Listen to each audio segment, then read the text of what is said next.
What's going on, everybody? In today's video, we are going to be checking out our top buy and top sell in the Edge Finder as of today. But before we get to our top buy and top sell, I thought it would be fun to check out the Smart Money Tracker. I think we're going to start checking out the Smart Money Tracker in these videos as well before we take a look at our top buy and top sell, just to see what the institutional traders are buying and selling. So this is COT data.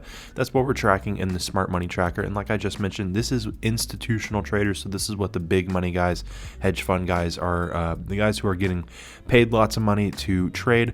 This is what they are buying and selling. So we can see here that our most bearish currency at the moment is the Japanese yen at an overall 69.43% short and a 30.57% long, whereas US oil is actually our heaviest or our largest long percentage at 80.77% long and only 19.23% short. As far as currencies go, we can see the euro is just barely edging out the dollar right here for the top long currency. And in fact, I could actually go through and take out some of these things and just leave specific currencies or specific assets if I wanted to. But let's see, the euro 70.44% long and 29.56% short from the institutional traders. And let's check out the dollar really quick as well. 67.17% long and 32.83% short from our institutional traders. And we also have this little page right down here where we can actually see the total number of long contracts open, the total number of short contracts open, the latest change, either long or short, from our last information period, and then the percentage here as well. So if you are interested in seeing how many total long or short contracts there are, as well as their change, you can take a look at that really quick right here. You can pause the video if you want to get a closer look at that. And then again, we're seeing the percentages long and short right here, same percentages that we see up here. So that was a quick look at the Smart Money Tracker. We can check out the retail sentiment page really quickly as well. I'm not going to spend too much time on this. In fact, I might actually remove the indices and commodities just because it's a little bit crowded. So we'll take a look at currency pairs. Hey traders, would you like some help with technical analysis? Well, lucky for you, we're giving away a free technical analysis guide. That's right, completely free. It's an entire guide all around technical analysis. The guide includes subjects like support and resistance trading, MACD indicators, trend lines, candlestick pattern trading, RSI indicators, and much more. So make sure to click the link in the description, fill out that information, and we'll email you a technical analysis guide right away. So we can see here are all of our currency pairs on the left side right here, along with their respective buy and or long and short percentages. So I can see that CAD CHF, as far as retail traders go, is our heaviest on the long side at 91% long and 9% short from retail traders, whereas NZD CAD is the heaviest on the short side, 90% short, only 10% long from retail traders for NZD CAD. I'll bring in the indices and commodities really quickly, just in case you want to pause the video and take a look at all of the assets that we have listed in the Edge Finder. I can see like US oil right here, the JP 225, NASDAQ, S&P 500 kind of floating around here in the middle. But again, this is what retail traders are buying and selling, along with their respective long and short percentages. All right, now with those two things out of the way, let's go ahead and go into the watch list, and I'm going to take away these neutral biases just so that we're left with our buy and sell signals. So here are our buys and sells, and I want to focus on currency pairs, so I am going to remove the indices and commodities again, just so that we're looking at only currency pairs. So here we go. We currently only have 4 buys listed in the Edge Finder, no strong buys as well. CHF JPY is technically our top buy of the day with a score of +4.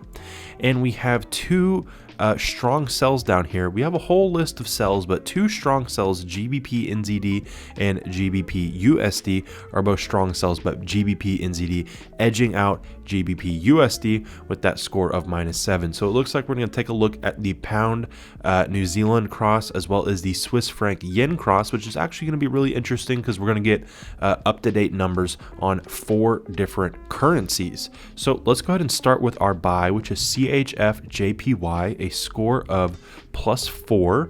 CHF JPY right here.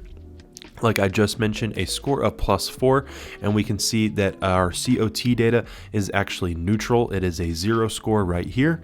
We'll get into that in just a second. And our retail sentiment is a score of +1. So we can find that information right here under our sentiment tab. The yen, as we just found out taking a look at our Smart Money Tracker page, the yen is the heaviest or the largest shorted currency from the institutional traders, coming in at 69.43% short and 30.57% long. The Swiss franc, on the other hand, is not that far behind it, 67.23% short and 32.77% long. So these are very close and both favored on the short side just by 2 percentage points pretty much. So both favored on the short side by institutional traders, giving us that neutral score here because it's not leaning one way or the other. Retail sentiment, on the other hand, is 14% long, 86% short from the retail traders. And that's giving us a score of +1 here because retail traders are 86% short. They are favored short as a whole on the pair. Our seasonality is a score of +1 as well, and we can see that in the last 10-year average and the last 5-year average that we're hovering just barely above this neutral line right here. In fact, our last 10-year average seems to be right on the line, the last 5-year average just barely above it, but we are not below it, so that is giving us that +1 score here. Our current year average, on the other hand, is far below that neutral line, all the way down here, meaning that so far this month this pair has not been performing very well, but historically speaking it does stay fairly neutral or just above that neutral line, performing a little bit better, a little bit bullishly in the month of January historically, according to the 10-year and 5-year averages. Now, our trend reading is a score of -2, and this is really the only thing that's dragging this pair down. Retail wise, it's looking like a buy. Historically speaking, it has been a buy in the past, and fundamentally speaking, it looks very bullish. But trend reading wise, it has been making some downward moves. We can see back to December 20th is what we have data listed to right here in the daily chart. From December 20th and on, it has made some downward moves, hung steady for a little bit, kind of had a little bit of consolidation, made a move to the upside, but then shot back down. Now let's get into the fundamentals. We have GDP growth, inflation, unemployment, and interest rate, all with scores of +1. We can take a look at those numbers right over here. So GDP growth for Japan currently sits at -0.2%, where Swiss GDP growth is 0.2%. Japanese unemployment currently sits at 2.5% compared to Swiss 2% unemployment. Japan's inflation 3.8% compared to Swiss 2.8% inflation. And lastly, interest rates in Japan currently -0.1% compared to the Swiss 1%. All right, so that was our top buy. Not a super strong score at a +4, but our top buy nonetheless today in the Edge Finder. And our strongest sell of the day is GBP NZD with that score of -7. So let's go ahead and get into that as well. GBP NZD right down here. Like I just mentioned, a score of -7. Our COT data and our retail sentiment are both scores of -1. So we'll get into the sentiment section right here. Institutional traders currently favored long on the New Zealand dollar, 64.24% compared to 35.76% short. And the pound is pretty much 50-50, only 44.09% long and 55.91% short. Now, we do consider this a neutral score in the Edge Finder because it hasn't crossed the 60% threshold. As you may or may not know, depending on how familiar you are with the Edge Finder and how we score the things the way that we do, when it comes to COT data and retail sentiment, it has to cross 60% for us to consider it clear and obvious that yes, it is favored one direction or the other. So until it crosses that 60% threshold, we do not consider something to be long or short. If it's kind of hanging in that 50% range, it is still considered neutral. So pound from institutional traders is still considered neutral in the Edge Finder. Retail sentiment, on the other hand, has crossed that 60% threshold just barely, 63% long, 37% short. So retail traders favored long on the pair as a whole. Our seasonality is our one little blue box right here, and we can see that in the last 10-year average and last 5-year average, that historically speaking, this pair has performed pretty well in the month of January. It typically has been bullish in January in the past. However, the current year average does have it just barely below that neutral line right here.